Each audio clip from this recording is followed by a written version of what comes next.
Gros choc pour l'immigration aux États-Unis. Donald Trump a signé il y a 3 jours, le 19 septembre, un décret qui va largement limiter les visas H1B, c'est-à-dire les visas d'emploi aux États-Unis. Si vous êtes déjà sous visa H1B, par contre, pas de panique, ça ne s'adresse pas à vous. Le visa H1B, qu'est-ce que c'est? C'est un visa d'emploi, c'est-à-dire que des entreprises américaines sponsorisent des gens du monde entier qui ont des compétences spécifiques pour les faire venir ici aux États-Unis parce qu'ils ont du mal à trouver en local ce dont ils ont besoin. En tout cas, ça c'est en théorie. Le problème, c'est que l'administration Trump s'est rendu compte qu'il y avait de larges abus, notamment dans la tech, puisqu'apparemment 72% sont des Indiens qui viennent aux États-Unis, ce qui permet aux entreprises américaines de les payer la moitié de ce qu'ils paieraient à un employé américain. Il faut bien comprendre ce processus, c'est-à-dire que l'administration veut remettre les pendules à l'heure et veut privilégier les jobs américains, America First. Alors comprenez qu'actuellement ça n'est pas gratuit, une entreprise qui veut faire venir un salarié étranger doit payer selon la taille de l'entreprise, on va dire entre 5 000 et 15 000 dollars, disons une moyenne de 10 000 dollars pour faire simple. Et bien cette fois Donald Trump vient de décider que les entreprises qui voudront faire venir des salariés étrangers pour leurs compétences devront s'acquitter de 100 000 dollars. Attention, contrairement à ce que j'ai pu lire et entendre un peu partout, ça n'est pas 100 000 dollars par an, mais c'est 100 000 dollars une fois pour la demande du H1B. À préciser aussi que ce programme est normalement établi pour une année, mais bien évidemment, rien ne l'empêchera de le repousser. Alors, les nouveaux titulaires de H1B devront s'assurer que ce paiement a bien été effectué avant de pouvoir venir aux États-Unis. Certains dossiers pourraient bénéficier d'une exception qu'il faudrait demander au secrétaire de la sécurité intérieure, mais pour l'instant,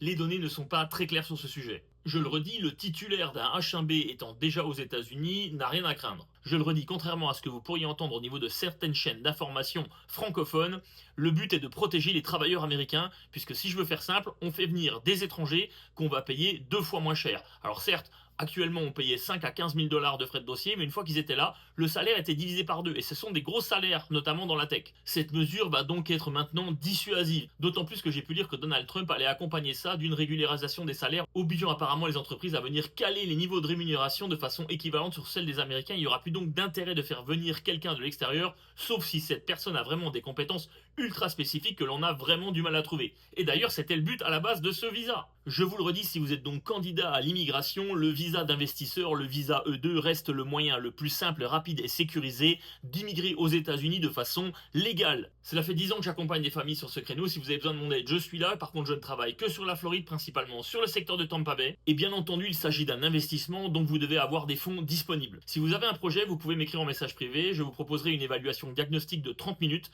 pour comprendre votre projet, voir si je suis en mesure de vous aider. Cet entretien est gratuit et à la suite de celui-ci, vous verrez un peu plus clair si vous avez la possibilité d'avancer ou non.